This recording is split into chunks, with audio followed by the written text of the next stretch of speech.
नमस्कार मित्रों, राजस्थान की समसामयिक घटनाओं तथा आर्थिक समीक्षा पर आधारित राजस्थान करंट अफेयर्स 23 मार्च 2022 की इस क्लास में आप सभी का हार्दिक स्वागत। इस क्लास की पीडीएफ आपको इस टेलीग्राम लिंक पर मिलेगी, प्लस इसके अलावा भी आप लोग एक नंबर पर जो है वो व्हाट्सअप करके टेलीग्राम से जुड़ सकते हैं, जो कि 8947832370 है। इस नंबर पर पीडीएफ लिखकर व्हाट्सअप कर सकते हैं तो भी टेलीग्राम प्राप्त हो जाएगा। अब बिना किसी देरी के सीधे शुरुआत करते हैं आज के करंट अफेयर्स के सवालों की। पहला सवाल जरा देखिए मित्रों, क्या है। पहला सवाल है यहाँ पर, खेल स्टेडियम में खिलाड़ियों के लिए ओपीडी सेवा शुरू करने वाला पहला राज्य राजस्थान है या गुजरात है या हरियाणा है या पंजाब है? कौन सा राज्य है? यहाँ सेल नहीं है, ये क्या है आपका? खेल है, ये ध्यान रखिएगा। क्या है ये? खेल है। यहाँ पर खेल कर देते हैं इसको। तो बताइए ज़रा, इनमें से क्या सही जवाब हो सकता है, उस विषय पर बातचीत करिए ज़रा। तो इनमें से आपके सामने जो लिखे हुए हैं उनमें से खेल स्टेडियम ऐसा कौन सा है? खेल यहाँ पर है, किसकी बजाय सेल नहीं है, ये सेल नहीं है। स्टेडियम में खिलाड़ियों के लिए ओपीडी सेवा शुरू करने वाला राजस्थान देश का पहला राज्य बन चुका है। यानी खिलाड़ियों को किसी भी प्रकार की चिकित्सकीय सहायता की आवश्यकता हो तो राजस्थान में ऐसा किया जा रहा है। पहला राजस्थान ऐसा राज्य है जहां पर खिलाड़ियों के लिए खेल मैदान में ही ओपीडी की व्यवस्था होगी। और इसकी शुरुआत कहां से की जाएगी? एसएमएस स्टेडियम जयपुर से इसकी शुरुआत की जाएगी। एसएमएस स्टेडियम जयपुर जो है, यहाँ से इसकी क्या की जाएगी? शुरुआत की जाएगी। गुजरात नहीं, हरियाणा नहीं, पंजाब नहीं। पंजाब में अभी हाल ही में आपको पता होगा भगवंत मान जो हैं, भगवंत मान जो हैं वो यहाँ के क्या बने हैं? चीफ मिनिस्टर बने हैं। भगवंत मान नए मुख्यमंत्री बने और शहीद दिवस पर इन्होंने क्या किया है? 23 मार्च को राजकीय अवकाश की घोषणा भी की है। प्लस इसके साथ साथ यहाँ पर इन्होंने जो है वो एक हेल्पलाइन नंबर भी आज शहीद दिवस के उपलक्ष्य पर, यानी भगत सिंह की शहादत दिवस के उपलक्ष्य पर इन्होंने हेल्पलाइन नंबर भी हरियाणा में पंजाब में क्या किया है? जारी किया है। तो इसका सही जवाब ये होगा। तो हरियाणा जो है यहाँ पर खट्टर सरकार है और गुजरात में आपको पता है भूपेंद्र जो पटेल हैं वो यहाँ के मुख्यमंत्री है। राजस्थान वह पहला राज्य है जहाँ पर खेल स्टेडियम में ओपीडी सेवा जो है, ओपीडी सेवा जो है वो शुरू करने वाला राजस्थान जो है वो देश का पहला राज्य बन चुका है। तो चलिए आगे बात करते हैं अगले सवाल के बारे में। अगला सवाल क्या है, जरा देखिए। राजस्थान में महिलाओं को आर्थिक रूप से सशक्त करने की दृष्टि से महिला स्वयं सहायता समूहों के सदस्यों को जोड़ते हुए महिला कोऑपरेटिव बैंक राजस्थान महिला निधि की स्थापना राजीविका के सहयोग से कहाँ की जाएगी, ये बताइए जरा। यानी सीधी सी बात है, महिलाओं के लिए कोऑपरेटिव बैंक जो है, महिला बैंक जो है वो कहाँ पर स्थापित किया जा रहा है, ये आपको बताना है। महिला बैंक या फिर कोऑपरेटिव सोसाइटी जिसको अपन कहते हैं, वो महिला बैंक राजस्थान में कहाँ पर स्थापित किया जा रहा है, ये बात हमें बताइए ज़रा। ये मुख्यमंत्री ने अभी हाल ही में क्या किया है? घोषणा की है। ये महिला बैंक है कहने पर, लेकिन ये एक क्या है? कोऑपरेटिव सोसाइटी जैसा बैंक होगा और स्वयं सहायता समूहों की सहायता से इसे चलाया जाएगा। तो राजस्थान में इसे जोधपुर में या बीकानेर में या जयपुर में कहाँ पर स्थापित किया जाएगा, यह ज़रा आपको बताना है। तो इसका सही जवाब क्या होगा मेरे मित्रों? इसका सही जवाब जो है वो जयपुर होगा, जोधपुर नहीं होगा। तो इसका सही जवाब, राजधानी जो है वो राज्य की राजधानी जयपुर में इसे क्या किया जाएगा? स्थापित किया जाएगा। महिला बैंक है जो कि स्वयं सहायता समूह जो है उनके सहयोग से महिलाओं को जोड़कर आपस में कोऑपरेटिव बैंक राजस्थान महिला निधि की स्थापना, इसका नाम क्या है? कोऑपरेटिव बैंक राजस्थान महिला निधि की स्थापना जो है वो कहाँ पर की जाएगी? जयपुर में इसकी स्थापना की जाएगी। जयपुर जो है वास्तुशास्त्र के हिसाब से बसा हुआ या सबसे सुंदर शहरों की दृष्टि से अगर देखा जाए तो ऐसे ग्रिड सिस्टम पर जो बसा हुआ शहर है वो कौन सा है? आपका जयपुर है। और इसी शहर की तर्ज पर जो है वो हरियाणा और पंजाब की संयुक्त राजधानी जो चंडीगढ़ है उसको क्या किया गया है? बसाया गया है। चंडीगढ़ शहर जो है वो किसकी तर्ज पर बसा हुआ है? तो आपको ध्यान रखना है, ये जयपुर की तर्ज पर बसाया गया है। चलिए आगे बात करते हैं और क्या है हमारे जानने लायक अगला सवाल, जरा देखिएगा। यहाँ मित्रों अगला सवाल है, पद्म भूषण से सम्मानित होने वाले देश के प्रथम पैरा खिलाड़ी जो हैं वो इनमें से कौन बने हैं, वो बताइए। तो देश के प्रथम पैरा खिलाड़ी जिनको पद्म भूषण सम्मान से सम्मानित होने का अवसर प्राप्त हुआ है वो कौन सा है? सुंदर गुर्जर को इनमें से कोई सा भी पुरस्कार नहीं दिया गया। अवनी लेखरा को पद्म श्री पुरस्कार से नवाजा गया। ये बहुत इंपॉर्टेंट सवाल है, निश्चित तौर पर अगली परीक्षाओं में आपसे दोबारा पूछा जाएगा। हालांकि अभी जो वीडियो का एग्जाम हुआ उसमें 2 पारियों में 3 पारियों में ये सवाल आया है। अवनी लेखरा को पद्म श्री सम्मान से सम्मानित किया गया और देवेंद्र झाझड़िया को पद्म भूषण सम्मान से क्या किया गया, सम्मानित किया गया, पद्म भूषण सम्मान दिया गया। अब देखिए देवेंद्र झाझड़िया जो है वो भाला फेंक यानी जेवेलिन थ्री जिसको अपन कहते हैं, भाला फेंक जो खेल है उससे संबंधित है, भाला फेंक खेल से संबंधित है, भाला फेंक से संबंधित है। प्लस हमें ध्यान रखना है कि अवनी लेखरा जो है वो किससे है, तो शूटिंग से संबंध रखती है, शूटिंग खेल जो है उससे संबंध रखती है। यही अभी हाल ही में वीडियो में सीधा सीधा सवाल पूछा गया था, अवनी लेखरा का संबंध किस खेल से है, तो शूटिंग से है। कृष्णा नागर का संबंध जो है वो बैडमिंटन से है, कृष्णा नागर जो है इनका संबंध कहाँ से है, तो बैडमिंटन जो है अभी हाल ही में इन्होंने एक प्रतियोगिता में गोल्ड मेडल जीता है, बैडमिंटन जो है इस बैडमिंटन खेल से इनका संबंध है, बैडमिंटन खेल से इनका क्या है, संबंध है। तो मेरे हिसाब से ये सारी बातें आप लोग याद रख पाओगे। और अवनी लेखरा ने 2 मेडल जीते थे और देवेंद्र झाझड़िया ने 1 मेडल जीता और कृष्णा नागर ने भी 1 मेडल अभी हाल ही में जीता था। और ये सभी के सभी क्या हैं, पैरा खिलाड़ी हैं, ये भी आपको ध्यान रखना है। चलिए आगे बात करते हैं। अगला सवाल हमारे सामने, जरा इस डिटेल को पूरा पढ़ लीजिएगा थोड़ा सा। एसएमएस स्टेडियम में बनेगा अंतर्राष्ट्रीय स्तर का जिम, 10 करोड़ की लागत से यहाँ पर तैयार होगा। तो राजधानी के सवाई मानसिंह स्टेडियम में अंतर्राष्ट्रीय स्तर का जिम जो है वो बनकर क्या होने वाला है, तैयार होने वाला है। मुख्यमंत्री अशोक गहलोत ने राजस्थान विधानसभा में राज्य वित्त एवं विनियोग विधेयक प्रत्युत्तर दौरान जयपुर को नई सौगात ये दी है राजस्थान में, तो हमें ये सब ध्यान रखना है। माउंट आबू में इसका साप्ताहिक शिविर भी आयोजित किया जा रहा है। अभी देखिए यहाँ पर सबसे इम्पोर्टेंट बात जो है वो देखिए क्या है, राजस्थान के खेलों को गति देने के लिए मुख्यमंत्री ने जयपुर व जोधपुर में आवासीय पैरा खेल अकादमी स्थापित करने और टोंक में मल्टीपर्पज इंडोर स्टेडियम बनाने की घोषणा की है। यह बात बहुत ज़्यादा इंपॉर्टेंट है आगे आगामी परीक्षाओं की दृष्टि से, तो इसको याद करिएगा। मल्टीपर्पज इंडोर स्टेडियम टोंक में और आवासीय पैरा खेल अकादमी जो है वो जोधपुर और जयपुर में स्थापित की जाएगी। चलिए अगले सवाल की ओर बढ़ते हैं और देखते हैं अगला सवाल क्या है।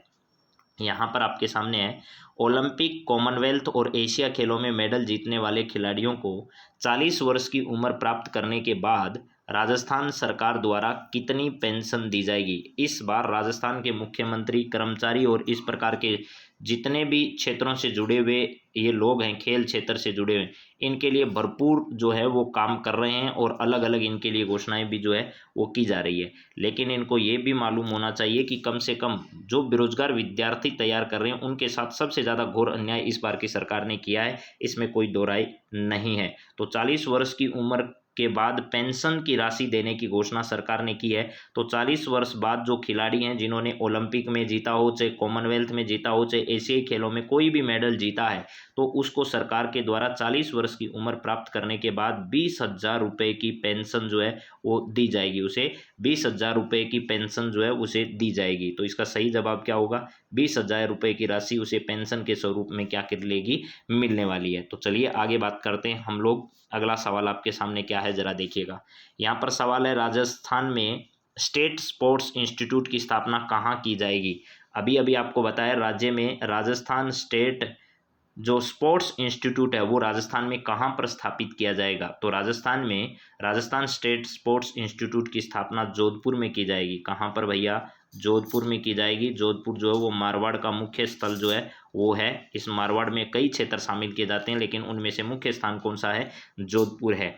तो यहाँ पर इसका सही जवाब होगा जोधपुर। जोधपुर में राजस्थान स्टेट स्पोर्ट्स इंस्टीट्यूट की स्थापना की जाएगी। इसकी घोषणा जो है वो किसने की है, राजस्थान के मुख्यमंत्री अशोक गहलोत ने जो है वो इसकी घोषणा कर रखी है। शेखावाटी में इसमें से एक जिला जो है वो चूरू जिला है। चूरू के राजगढ़ में अब की बार, चूरू के राजगढ़ या उसे क्या कह सकते हो आप लोग, सादुलपुर कह सकते हो, सादुलपुर। ये जयपुर में नहीं है, ध्यान रखना, ये अलवर वाला नहीं है, ये चूरू में है।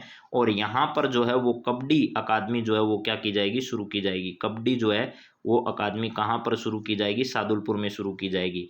इसके अलावा आपको ध्यान रखना है कि भैया इसके अलावा बास्केटबॉल का जो है उसको लेकर के गंगानगर जिला जो है वो चुना गया है इस बार के लिए। तो यहाँ पर इसका सही जवाब क्या होगा, जोधपुर में राजस्थान स्टेट स्पोर्ट्स इंस्टीट्यूट की क्या की जाएगी, स्थापना की जाएगी। चलिए अगले सवाल की ओर बढ़ते हैं और देखते हैं अगला सवाल हमारे सामने क्या है। 6 नंबर सवाल जो मित्रों आपके सामने आया है वह किससे जुड़ा हुआ है और कौन सी बातें इसके लिए इम्पोर्टेंट है, जरा वो देखिए। तो यहाँ पर आपके सामने जो बात है वो है, राज्य में बजट 2022-23 के अनुसार कबड्डी एकेडमी तथा एथलेटिक्स एकेडमी कहाँ पर स्थापित की जाएगी। गंगानगर में एथलेटिक्स एकेडमी है, सॉरी, आपको पहले मैंने शायद कुछ और बोल दिया होगा, बास्केट एकेडमी बोल दिया, लेकिन बास्केटबॉल नहीं है। कबड्डी एकेडमी तो है, वो कहाँ स्थापित की जाएगी, तो चूरू जिले में स्थापित की जाएगी। और चूरू जिले का भी सादुलपुर जो कस्बा है वहाँ पर इसको स्थापित किया जाएगा, जहाँ से कृष्णा पूनिया जो है वो स्वयं आती है, जो राजस्थान राज्य क्रीड़ा परिषद की अध्यक्ष है। ये तो चूरू में स्थापित की जाएगी। और एथलेटिक्स एकेडमी जो है, ये एथलेटिक्स एकेडमी जो है वो कहाँ पर स्थापित की जाएगी, आपकी गंगानगर जो जिला है, गंगानगर जो जिला है यहाँ पर इसको स्थापित किया जाएगा। तो मेरे हिसाब से ये बात आप समझ चुके होंगे कि पहले तो आएगा चुरूर, उसके बाद दूसरे नंबर पर गंगानगर। और ये कौन से ऑप्शन में है, तो बी ऑप्शन में एकदम सही है। हालांकि आपको चूरू और गंगानगर एक जगह और कहीं भी नहीं मिल रहे हैं, तो इसका सही जवाब कबड्डी चूरू में और गंगानगर में एथलेटिक्स एकेडमी जो है वो स्थापित की जाएगी, ये ध्यान रखना। और पैरा खिलाड़ियों के लिए कहाँ पर सुविधा की जा रही है, तो पैरा खिलाड़ियों के लिए अकादमी दो जगह स्थापित की जा रही है। एक तो कहाँ पर, जयपुर में, ठीक है, एक तो जयपुर में, और एक कहाँ पर, जोधपुर में। जोधपुर में भी इसकी स्थापना की जा रही है। मेरे मित्रों, एक बात और ध्यान रखना है आपको कि इंडोर स्टेडियम की सुविधा जो है वो राजस्थान में कहाँ स्थापित की जानी है इस बार, तो टोंक में इस बार इस प्रकार की जो घोषणा है वो बजट में की गई है। तो टोंक में इंडोर स्टेडियम की व्यवस्था होगी। कबड्डी एकेडमी जो है वो चूरू में बनेगी, और एथलेटिक्स एकेडमी गंगानगर में बनेगी। और पैरा खिलाड़ियों के लिए जो प्रशिक्षण अकादमी है वो दो जगह स्थापित की जाएगी, जयपुर में और जोधपुर में। और यहाँ पर अभी अभी ये घोषणा भी की गई है कि ओपीडी व्यवस्था जो है वो स्टेडियमों में राजस्थान में उपलब्ध करवाई जाएगी।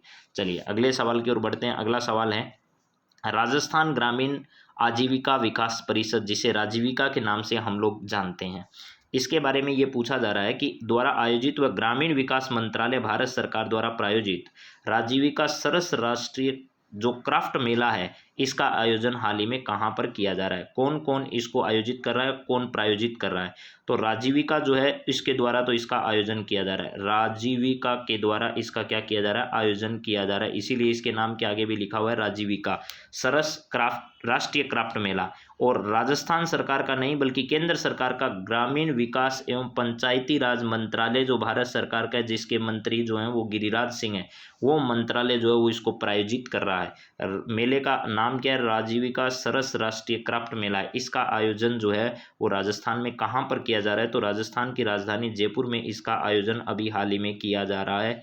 किसके द्वारा किया जा रहा है, तो ये बता दिया, राजस्थान ग्रामीण आजीविका विकास परिषद जो है राजीविका द्वारा इसका आयोजन किया जा रहा है। आयोजनकर्ता कौन है, राजीविका है। आयोजनकर्ता का नाम अगर पूछा जाए तो आजीविका राजीविका का नाम लेना है।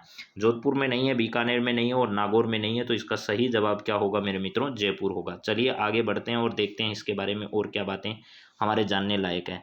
यहाँ पर आपके सामने जो सवाल आया है अगला 8 नंबर सवाल, वो 50वीं सीनियर पुरुष राष्ट्रीय हैंडबॉल प्रतियोगिता का आयोजन कहाँ किया जा रहा है, ये बताइए। 50वीं सीनियर पुरुष राष्ट्रीय हैंडबॉल प्रतियोगिता का आयोजन राजस्थान में कहाँ पर किया जा रहा है, और पुरुष वर्ग की है, तो इसका आयोजन राजस्थान में किस जगह पर किया जा रहा है। इसका आयोजन भी देश की राजधानी राज्य की राजधानी जयपुर में किया जा रहा है। देश की नहीं, सॉरी, राजस्थान की राजधानी क्या है, जयपुर है। यहाँ पर इसका आयोजन किया जा रहा है। जोधपुर में नहीं, गंगानगर में नहीं, और हनुमानगढ़ में नहीं। राष्ट्रीय हैंडबॉल प्रतियोगिता और राष्ट्रीय हैंडबॉल प्रतियोगिता का आयोजन भी कहाँ पर किया जा रहा है, पुरुष वर्ग है और 40वीं है। इसका आयोजन भी अभी हाल ही में कहाँ पर किया जा रहा है, जयपुर में इसका आयोजन किया जा रहा है। अगला सवाल हमारे सामने क्या है, जरा देखिए मित्रों। यहाँ पर आपके सामने जो सवाल है वो है, कला क्षेत्र में पद्मश्री प्राप्त करने वाले चंद्र प्रकाश द्विवेदी जो हैं, चंद्र प्रकाश द्विवेदी का नाम आप सब ने सुन रखा होगा। अभी पद्मश्री में 4 लोग जो हैं जिनका चुनाव किया गया था। राजस्थान से टोटल 5 लोग ऐसे हैं जिनको पद्म पुरस्कारों से सम्मानित किया गया, जिसमें 2 लोग ऐसे हैं जिनको पद्म विभूषण से सम्मानित किया गया, और 3 लोग ऐसे हैं जिनको पद्मश्री से सम्मानित किया गया। इन 3 लोगों में 2 व्यक्ति ऐसे हैं जिनको कला क्षेत्र के लिए सम्मानित किया गया, और 1 व्यक्ति ऐसे हैं जिनको खेल क्षेत्र में अगर बात की जाए तो अवनी लेखरा का नाम आता है पद्मश्री में। 2 लोग ये कौन है जिनको कला क्षेत्र के लिए क्या किया गया, चुना गया, कला क्षेत्र के लिए चुना गया। तो कला क्षेत्र में पहले व्यक्ति का नाम आपके सामने आया है, चंद्र प्रकाश द्विवेदी।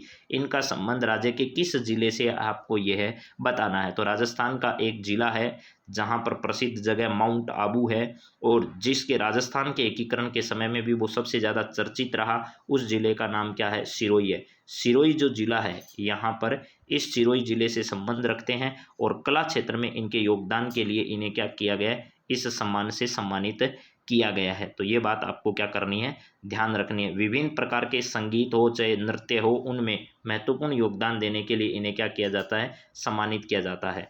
तो सिरोही से संबंध रखने वाले चंद्र प्रकाश द्विवेदी, मैं कह रहा हूँ निश्चित तौर से आप इन सवालों को 5 स्टार लगा लीजिएगा। मैं कह रहा हूँ सीधे के सीधे ऐसे आए, ये कोई ज़रूरी नहीं है कि जो मैंने पूछा है सवाल वही पूछे, लेकिन आपसे इन 5 पुरस्कारों में से निश्चित तौर पर एक सवाल आगामी परीक्षाओं में पूछा जाएगा। ये आप लोग जिस दिन पेपर हो उस दिन चेक कर लीजिएगा। आगे बढ़ते हैं और देखते हैं और क्या है इनके संदर्भ में।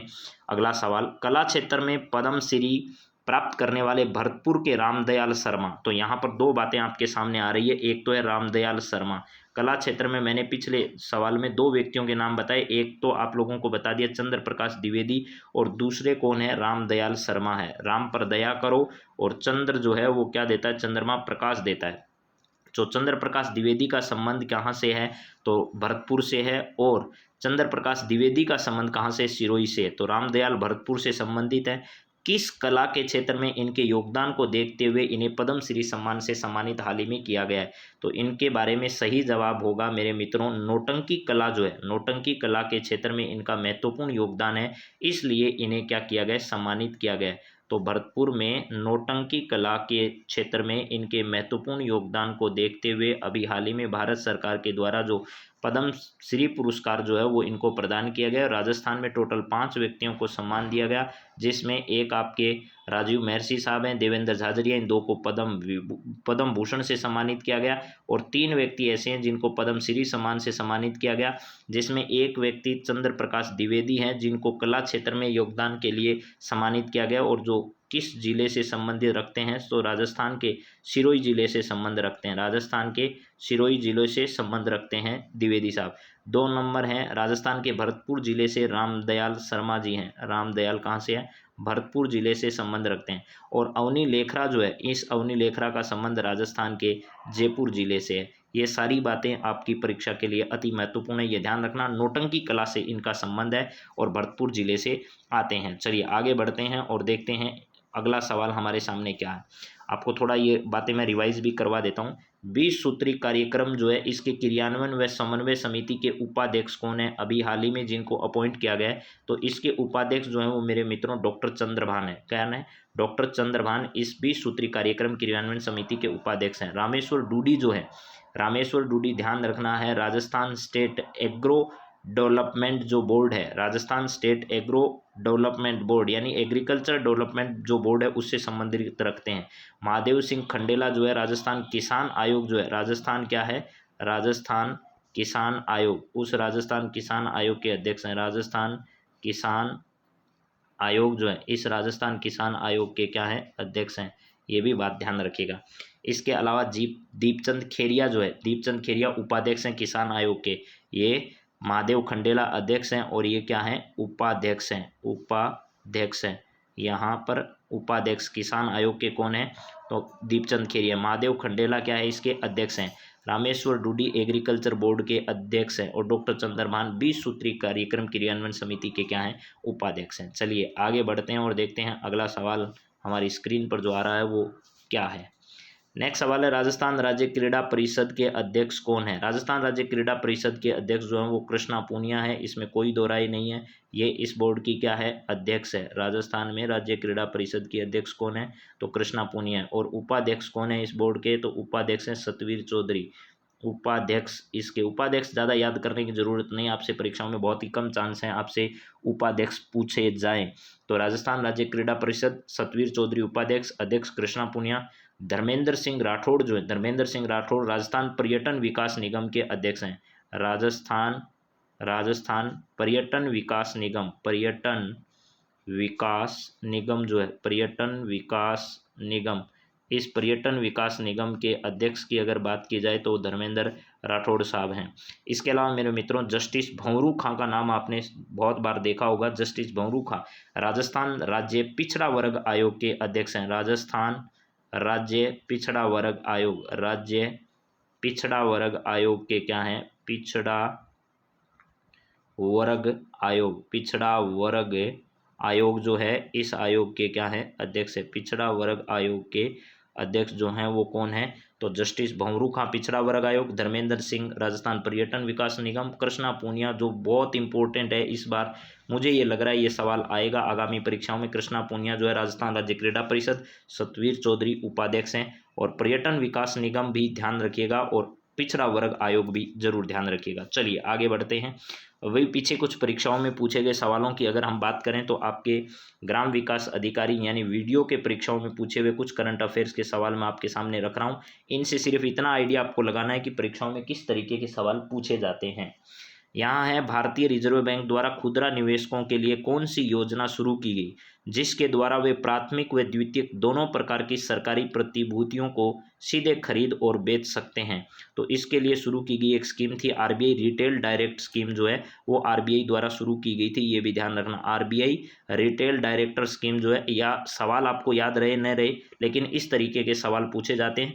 तो ये इंडिया करंट अफेयर्स का सवाल है, इसका मतलब आपको वो याद करना है। इधर है, मोदी सरकार के निम्न मंत्रालयों में सूचना एवं प्रसारण मंत्री कौन है? तो सूचना एवं प्रसारण मंत्री अनुराग ठाकुर है। इस कहानी से आपको यही शिक्षा मिलती है कि आपको केंद्र सरकार और राज्य सरकार जो है, केंद्र सरकार और कौन से हैं, राज्य सरकार के जितने भी मंत्री हैं उनके मंत्रालय जरूर याद करने हैं। नरेंद्र सिंह तोमर कृषि मंत्री हैं और निर्मला सीतारमण वित्त मंत्री हैं। इसके अलावा नीचे एक सवाल आया हुआ है खेल जगत से भी, सर्वप्रथम आईएएस अधिकारी कौन हैं जिन्होंने पैरा ओलंपिक में पदक हासिल किया था? सुमित अंतिल, सुहास यतिराज, कृष्णा नागर, देवेंद्र झाझरिया। तो देवेंद्र झाझरिया भी नहीं है, कृष्णा नागर भी नहीं है, यहाँ सुमित अंतिल भी नहीं है। पहले हैं सुहास यतिराज जो हैं वो पहले ऐसे खिलाड़ी हैं जो आईएएस अधिकारी होने के साथ साथ इन्होंने इस पदक को क्या किया, हासिल किया। तो खेल जगत से कितने शानदार सवाल आगे वाला बना रहा है, जरा देखिएगा इन सवालों को। अगला सवाल है, भारत के किस शहर को नर्मदापुरम पुनर्नामित किया गया, यानी किस शहर का नाम बदलकर नर्मदापुरम किया गया है? तो आपको पता होगा मध्य प्रदेश में स्थित एक होशंगाबाद जो जगह क्या है, होशंगाबाद, होशंगाबाद जो है, इस होशंगाबाद का नाम बदलकर क्या कर दिया गया है, नर्मदापुरम कर दिया गया। नर्मदापुरम। सबसे ज़्यादा नाम उत्तर प्रदेश और मध्य प्रदेश में बदले जा रहे हैं, ये बात भी आप ध्यान रखिएगा। ज़्यादातर शहर जिनके नाम बदले गए, जिन जगहों के नाम बदले गए वो या तो आपको मध्य प्रदेश से मिलेंगे या उत्तर प्रदेश से, और सबसे ज़्यादा अगर बात करें तो उत्तर प्रदेश से ऐसे स्थान मिलेंगे। भारत की प्रथम हवाई टैक्सी सेवा जो चंडीगढ़ से शुरू की गई, और ये भी ध्यान रखना अभी हाल ही में जो वाटर टैक्सी सेवा है, कौन सी, वाटर टैक्सी सेवा जो है वो मुंबई से शुरू की गई थी। कहाँ से? मुंबई से वाटर टैक्सी सेवा की यहाँ पर शुरुआत की गई थी। तो ये बात भी ध्यान रखना, वाटर टैक्सी सेवा की शुरुआत कहाँ से की गई थी, तो मुंबई से, और हवाई टैक्सी सेवा की शुरुआत कहाँ से की गई, चंडीगढ़ से की गई थी। चलिए आगे बढ़ते हैं। ये देखिए आपके सामने जो मैंने बातें रखी थी अभी, वो और ज़्यादा विस्तार से आप लोग यहाँ जरा देखिएगा। मैंने अभी आपको राष्ट्रपति रामनाथ कोविंद द्वारा राष्ट्रपति भवन में दिए गए पद्म भूषण पुरस्कारों के बारे में बात की। झाझरिया व महर्षि को पद्म भूषण और लेखरा, द्विवेदी और शर्मा को पद्मश्री पुरस्कार से सम्मानित अभी हाल ही में किया गया है। तो यहाँ पर आपको बहुत अच्छे से नजर आ रहा होगा, चंद्र प्रकाश द्विवेदी, पैराशूटर अवनी लेखरा जो है उनको भी सम्मानित किया गया। कला के क्षेत्र में फिल्म निर्माता और निर्देशक चंद्र प्रकाश द्विवेदी, यानी कौन सी कला अगर पूछा जाए आपसे चंद्र प्रकाश द्विवेदी के संबंध में, जो कि राजस्थान के सिरोही जिले के रहने वाले हैं, तो फिल्म निर्माता और निर्देशक की भूमिका में रहते हैं। संगीत व नौटंकी कला में नामचीन हस्ती रामदयाल शर्मा जो कि भरतपुर जिले से हैं, उनका संबंध है। एक एक खिलाड़ी के बारे में, एक एक व्यक्ति के बारे में जरा ध्यान से पढ़िएगा। पैरा ओलंपिक में खेलों में 3 मेडल जीतने वाले राजस्थान के जेवेलिन थ्रू देवेंद्र झाझरिया खेल के क्षेत्र में अपनी उल्लेखनीय उपलब्धि के लिए पद्म भूषण पुरस्कार प्राप्त करने वाले देश के पहले पैरा खिलाड़ी बने हैं। ये बात मैंने आपसे पूछी थी आज। टोक्यो ओलंपिक्स गेम में 2020 में झाझरिया ने सिल्वर मेडल जीता था। इससे पहले किसी भी एकल स्पर्धा में भारत के लिए पहला पैरा ओलंपिक स्वर्ण पदक जीतने वाले चुरू के झाझरिया को साल 2004 और साल 2016 पैरा ओलंपिक खेलों में स्वर्ण पदक जीतने के लिए खेल जगत का सर्वोच्च राजीव गांधी खेल रत्न अवार्ड भी मिल चुका है, पद्मश्री भी मिल चुका है, अर्जुन अवार्ड भी मिल चुका है। ये अवार्ड इनको मिल चुके हैं। इसके अलावा राज्य और केंद्र में पद संभालने वाले जो हमारे राजीव महर्षि साहब हैं उनको भी दिया गया। राष्ट्रपति रामनाथ कोविंद ने राजस्थान कैडर के प्रशासनिक सेवा 1978 बैच के रिटायर्ड आईएएस अधिकारी व भारत के 13वें CAG राजीव महर्षि को भी पद्म भूषण सम्मान से सम्मानित किया। 2013 से 14 के दौरान राजस्थान के चीफ सेक्रेटरी रहे। इसके बाद देश के वित्त सचिव गृह सचिव के पदों पर भी इन्होंने कार्य किया। भारत सरकार के महत्वपूर्ण पदों पर अपनी सेवाएं दी। एक उत्कृष्ट सिविल सेवक के तौर पर महर्षि को उल्लेखनीय सेवाओं के लिए उनके पद्म भूषण सम्मान से सम्मानित किया, यानी सिविल सेवा के क्षेत्र में सम्मान राजीव महर्षि को दिया गया। इसके बाद अगर अवनी लेखरा की बात की जाए तो यहाँ पर अवनी लेखरा के बारे में भी पढ़ लीजिएगा। पैरा ओलंपिक में जीता गोल्ड। जयपुर की स्टार शूटर अवनी लेखरा ने टोक्यो पैरा ओलंपिक गेम्स 2020 में महिला 10 मीटर राइफल स्टैंडिंग इवेंट जो है SA जिसको अपन कहते हैं, इवेंट में देश का पहला गोल्ड मेडल जीतकर रिकॉर्ड कायम किया था। टोक्यो पैरा ओलंपिक में ही लेखरा ने दूसरे मेडल के तौर पर कांस्य पदक भी जीता। 2 पैरा ओलंपिक मेडल जीतने वाली पहली भारतीय महिला खिलाड़ी बनी अवनी लेखरा। उत्कृष्ट कार्य के लिए सम्मान। सिरोही जिले के दोदुआ में जन्मे फिल्म निर्माता, निर्देशक, स्क्रीन प्ले राइटर चंद्र प्रकाश द्विवेदी को भी पद्मश्री सम्मान से सम्मानित किया गया। द्विवेदी ने टेलीविजन धारावाहिक चाणक्य के निर्देशन के साथ साथ बॉलीवुड को बेहतरीन फिल्मों जैसे पिंजर, मोहल्ला सी, Z+, पृथ्वीराज के निर्देशन सहित कई उत्कृष्ट कार्य किए हैं। तो आपको समझ में आ गया, चंद्र प्रकाश द्विवेदी सिरोही के रहने वाले हैं, फिल्म निर्माता और निर्देशक रहे हैं। कला के क्षेत्र महत्वपूर्ण योगदान। भरतपुर के नामचीन नौटंकी कलाकार रामदयाल शर्मा को भी राष्ट्रपति रामनाथ कोविंद ने पद्मश्री अवार्ड से सम्मानित किया। शर्मा रहस्यधारी घराना सामई खेड़ा से ताल्लुक रखते हैं। शर्मा को इससे पहले संगीत नाटक अकादमी का राष्ट्रीय पुरस्कार भी मिल चुका है। नौटंकी हो, स्वांग हो, भगत हो, रासलीला हो, रसिया हो से जुड़े हैं। कला क्षेत्र में अपना महत्वपूर्ण योगदान रखते हैं ये साहब। तो ये बातें इनके संदर्भ में मैंने सारी बात आपके सामने रखी है, तो ये सब आप रिपीट कर लीजिएगा बहुत अच्छे से। चलिए अब आगे बढ़ते हैं और देखते हैं अगली। यहाँ पर मैंने जो आज की क्लास में आपको पढ़ाया है वो सारी बातें, मासिक वेतन जो कर्मचारियों का है उसमें 2000 से लेकर 10,000 तक फर्क पड़ने वाला है। 2004 के बाद जिनकी नियुक्ति हुई है उनकी जो कटौती होती थी उन कटौती को मुख्यमंत्री ने अभी कम कर दिया है। इसके अलावा जयपुर में महिलाओं को कोऑपरेटिव बैंक खोला जाएगा, 250 करोड़ रुपए का इसका फंड दिया जाएगा, ये भी बात मैंने आपको बता दिए। राज्य स्तरीय खेल प्रतियोगिताओं का आयोजन होगा। विशेष योग्यजनों को पेंशन के साथ 1000 रुपये मासिक मदद मिलने वाली है। और प्रशासन शहरों के संग अभियान जो है वो 31 मार्च 2023 तक चलने वाला है। जो भी यूक्रेन और रशिया के युद्धों की स्थितियों में सबक लेकर प्रदेश में मेडिकल छात्रों को यहीं बेहतर सुविधा उपलब्ध कराई जाएगी, ऐसे सरकार ने कहा है। और 2 लाख बालिकाओं को रानी लक्ष्मीबाई आत्मरक्षा प्रशिक्षण कार्यक्रम के तहत प्रशिक्षण दिया जाएगा। शिक्षा का अधिकार के तहत कॉलेजों में 12 कक्षा की छात्राओं को जो है वो इंदिरा महिला शक्ति निधि के तहत पूर्ण भरण पोषण जो योजना उसके तहत दिया जाएगा। खिलाड़ियों को 20,000 रुपये तक की पेंशन दी जाएगी, ये बात मैंने अभी अभी आपको थोड़ी देर पहले पढ़ाई है। 500 राजकीय प्राथमिक विद्यालयों को उच्च प्राथमिक विद्यालयों में क्रमोन्नत किया जाएगा। 500 राजकीय विद्यालयों में नए विषय और संकाय जो हैं वो खोले जाएंगे। तो ये 40 वर्ष से अधिक के खिलाड़ी जो हैं जो मेडल जीत कर आएंगे उनको पेंशन दी जाएगी 20,000 रुपये, ये यहाँ पर लिखा हुआ है। ये सब बातें मैंने आपको पढ़ा दी है। इनमें से जो जो इम्पोर्टेंट बातें थी वो सब आपके सामने मैंने रख दी है, बाकी बातें जो है वो इसी प्रकार चलती रहेगी। माउंट आबू में adventure sports training and mountaineering centre जो है वो भी खोला जाएगा। कहाँ पर? माउंट आबू में। गाड़ियाँ लोहानों को आवास अनुदान जो है वो भी दिया जाएगा। इसके अलावा आपको बहुत सारी बातें मैंने पहले ही पढ़ा दी है, बाकी बातें जो है वो हम करते रहेंगे। इसमें ये सारी बातें जो है वो लिखी गई है मेरे मित्रों। तो चलिए अगले पॉइंट की ओर बढ़ते हैं। अगला सवाल हमारे सामने क्या है जरा देखिएगा। यहाँ पर आपके सामने लिखा है जैतून की पहली रिफाइनरी कहाँ पर स्थापित की गई है। तो आप सब जानते हैं 6 साल पहले बीकानेर के लूणकरणसर में लगाई देश की पहली जैतून की रिफाइनरी। तेल का उत्पादन शुरू हो गया। गौरतलब है कि जैतून की सबसे अधिक खेती राजस्थान में होती है। जैतून का तेल जिसे ओलिव ऑयल के नाम से जानते, खाने और कॉस्मेटिक प्रोडक्ट्स में क्या लिया जाता है, इसका काम लिया जाता है। तो जैतून की राजस्थान की पहली रिफाइनरी कहाँ पर है? तो लूणकरणसर बीकानेर में स्थापित की गई है। ये बात पहले से आप लोग जानते हैं। तो आज की क्लास में हम लोग इतनी बातें करेंगे। अगली क्लास में फिर राजस्थान का कुछ नए विषय लेकर आपके सामने हाजिर होंगे। तब तक आप सभी को बहुत बहुत धन्यवाद। जय हिंद, जय भारत।